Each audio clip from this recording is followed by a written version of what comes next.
Sebanyak 11 wanita yang masih berusia puluhan tahun diamankan pihak Satpol PP WH Kota Banda Aceh bersama sejumlah pihak di kawasan Ulele pada Minggu dini hari kemarin. Selain mengamankan para wanita tersebut, petugas juga menemukan minuman keras di lokasi. Diduga mereka sedang melakukan pesta minuman keras pada pukul 3 dini hari. Sejumlah wanita dan pria lainnya berhasil kabur saat dilakukan penangkapan. Sementara 11 wanita yang berhasil diamankan kini diperiksa oleh pihak BNN karena adanya indikasi narkoba.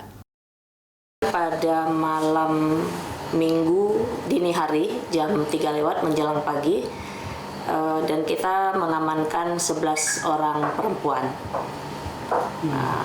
Kita sudah memantau kawasan Ulele, memang terindikasi dalam beberapa minggu ini ada giat yang dilakukan di jam 3 sampai menjelang subuh, dan kita pantau ada indikasi minuman keras dilakukan oleh beberapa orang yang datangnya memang di jam tengah malam.